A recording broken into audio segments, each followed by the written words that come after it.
Ça n'est plus possible, dit un soir l'instituteur, on ne peut plus continuer comme cela. Ça n'est plus possible? Telle fut également la conclusion des autres membres du circuit qui comparèrent leurs résultats. C'est alors que fut envisagée la possibilité de recourir à la télévision. La télévision, personne ne savait exactement ce que c'était.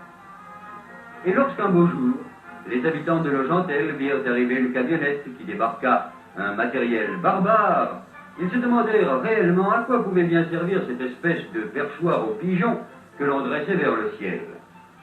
Avec l'aide de 2 constructeurs contactés entre-temps et celle de la télévision française, une expérience commençait.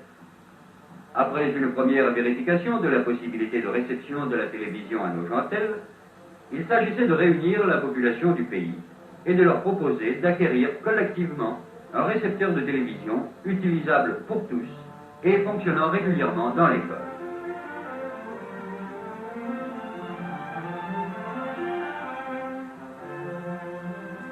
Des convocations furent imprimées.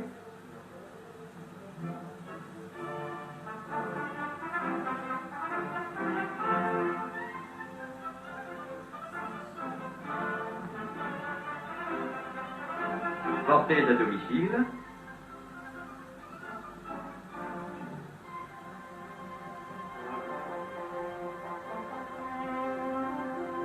Et le grand soir arriva. Les habitants de Nogentel allaient prendre le premier contact avec la télévision.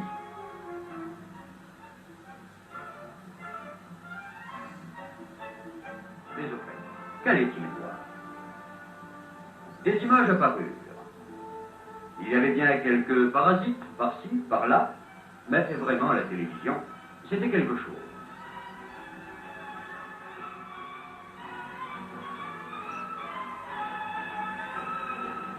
Le plus difficile, cependant, restait à faire. Proposer l'acquisition collective du récepteur.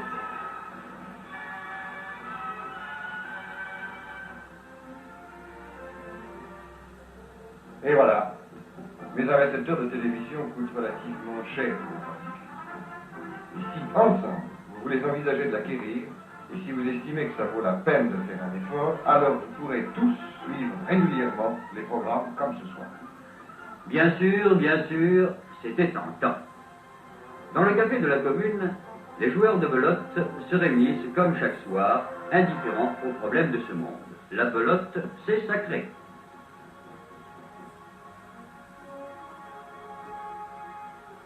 Les premières discussions s'organisent autour d'un thermomètre gradué en milliers de francs et qui permet à la population de suivre au jour le jour l'évolution de l'effort collectif.